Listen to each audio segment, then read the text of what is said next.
Boyfriend নাই? না boyfriend নেই। আচ্ছা ঠিক আছে আপু, তোর সামনে যাই। Hey guys, welcome back to the fresh new vlog. আর আজকের ব্লগটা হচ্ছে আমি যাব নারায়ণগঞ্জের সোনারগাঁও জাদুঘরে। আর সেই জাদুঘরে যাবো, কিভাবে যাব আমি দেখাবো আপনাদেরকে, ফুল প্রসেসটা দেখাবো আপনারা কিভাবে ঢাকা থেকে আসবেন। আর এই জাদুঘরটা হয়েছে ঢাকা থেকে প্রায় 24 কিলোমিটার দূরে এই জাদুঘর। আপনারা যদি কাশপুর থেকে আসেন তাহলে ভাড়া নেবে 20 টাকা। আর আজকে এখন আর বেশি কথা বলবো না, এখন যাবো ডাইরেক্ট অটো স্ট্যান্ডে।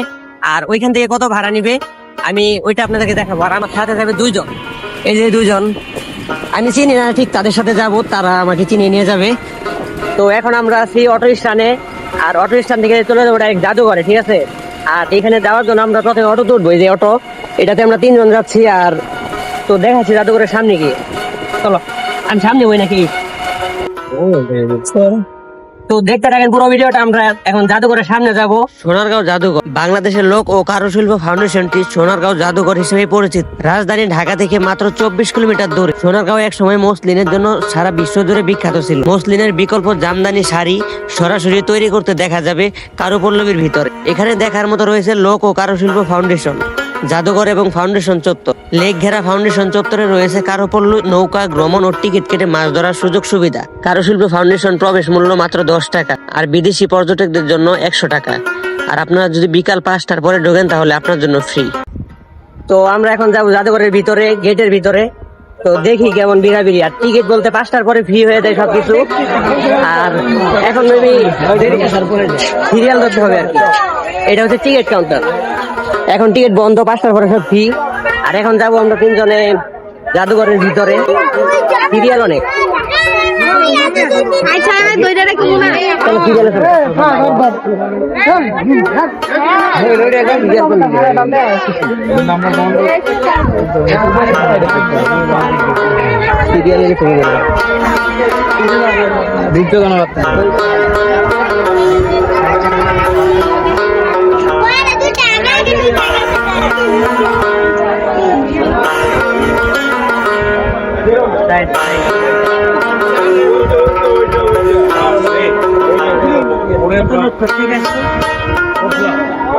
আর চলে আসলাম জাদুঘরের ভিতরে। এটা হচ্ছে জাদুঘরের ভিতরের গেটটা, এই যে এটা।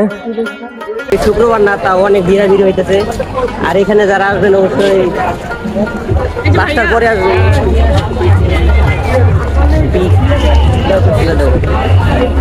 আর জাদুঘরে ঢোকার পরে আপনারা সামনে পাইবেন যে একটা আছে বড় সর্দার বাড়ি। এটা হচ্ছে বড় সর্দার বাড়ি। তো এটার ভিতরে ঢুকলে 100 টাকা টিকিট লাগে আর কি। তো এটার ভিতরে আর ঢুকবো না, এটা বাইরে থেকে অনেক সুন্দর। দাঁড়ান ভাই। তো এখন আমি সামনে চলে যাবো।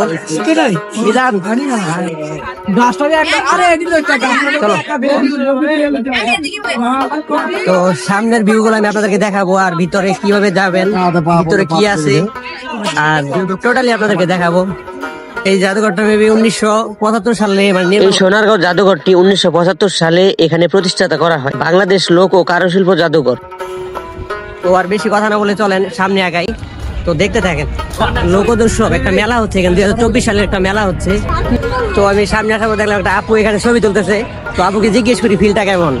তো আপু এখানে আসার পরে ফিলটা কেমন হয়েছে আপনার বলেন? হ্যাঁ ভাই, অনেক ভালো লাগতেছে। আমি প্রতিবারই আসি, এখানে হয় মেলা। এখানে কার সাথে আসছেন? আমি একাই আসছি ঘুরতে। বয়ফ্রেন্ড নাই? না boyfriend নেই। আচ্ছা ঠিক আছে আপু, তোর সামনে যাই, চলো আমার ক্যামেরাম্যান লাগবে এখন। চলেন ভিতরে, ছবি তুলবেন, চলেন, সমস্যা কি। তো আমরা সবাই মিলে যাবো এখন ভিতরে, লোকোৎসব 2024 সালের। তো দেখি কি আছে, তার কি আছে ভিতরে।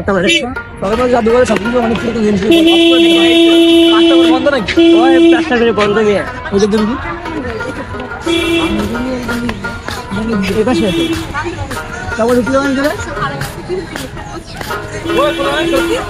ওটা খোলা আছে। ক্লাব তো যা দেখার ছিল, মানে পুরাতন যে জিনিসগুলো ছিল ওইগুলো দেখতে পারবো না, কারণ 5টার পরে আমরা ফ্রিতে ঢুকছি। আর ফ্রিতে ঢোকার কারণে আমরা ওইগুলো দেখা থেকে বঞ্চিত হয়েছি। তো এখন সামনে যাবো, মেলা হচ্ছে আর কি, সামনে যাচ্ছি। ফ্রিতে ঢোকার পরে আর কি যা হয়। তো সামনে আগায় দেখি কি আছে। তো সামনে অনেক সুন্দর সুন্দর মানে জায়গা আছে, তো ওইগুলাই দেখাবো। এখানে ছবি তুলতেছে মানুষ, এখানে সবাই ছবি তুলতেছে বিয়ের হলুদ থেকে ধরে সব। এই যে এখানে রেডি। তো আমরা এখন মেলার ভিতরে ঢুকবো। এটা হচ্ছে লোক লোক কারুশিল্প মেলা, ঠিক আছে? এই যে লোক কারুশিল্প মেলা। তো দেখতে থাকেন পুরো ভিডিওটা, আমি দেখি ব্লগ। সামনে 12 ভূঁইয়াদের অন্যতম এই শাখা দীর্ঘদিন সোনারগাঁও শাসন করে। সোনারগাঁওয়ের চারদিকে নদী দিয়ে ঘেরা ছিল বলে সহজে সোনারগাঁওকে কোনো শত্রু আক্রমণ করতে পারতো না।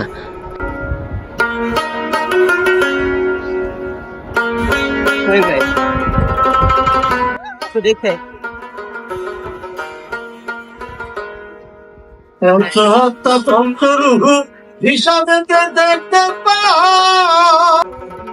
মেলাটা থাকবে আরো 15 দিন, মানে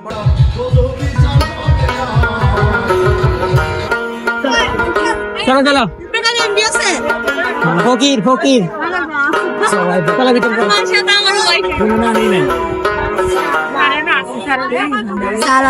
আমি আর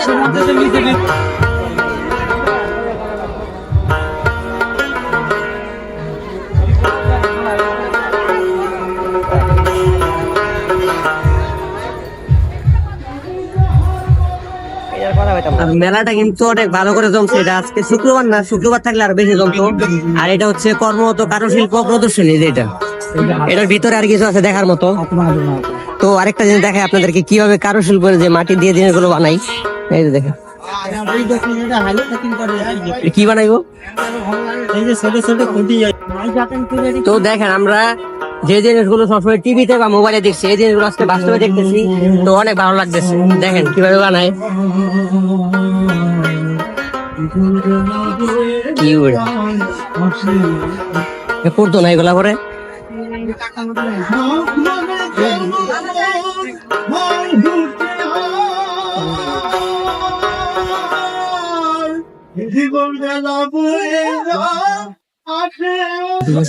তো এখন আমরা যাব ঝালমুড়ি খাবো, দেখি কত টাকা নেয়। ঝালমুড়ি কত বাবা? ঝালমুড়ি কত করে? 20 টাকা। 10 টাকা করে হইবো না? জি না, তিনটা দিয়ে তাহলে 3টা দিয়ে নাম করে। ও সেই সুস্বাদু। তো বাড়ি কোথায়? বাড়ি আমগর। তো দেখি ঝালমুড়ি খায় কেমন লাগে। তো 20 টাকা করে 60 টাকা বানাবে 3 জনের জন্য, 20 টাকা করে না? তো দেখি। হ্যালো মামা, হ্যালো, কেমন লাগতেছে? ভাই পেজ আছে নাকি? এই তো আমি খামি ছোট ভাই, ছোট ফেসবুক পেজ থেকে দেখানো। তো দেখি এই যে ঝালমুড়ি। তো ভাই মুড়ি খাওয়ার ফিলিংস কেমন বলেন? ফিলিংস কেমন? সেই সব না? ধরো একটু একটা দেই।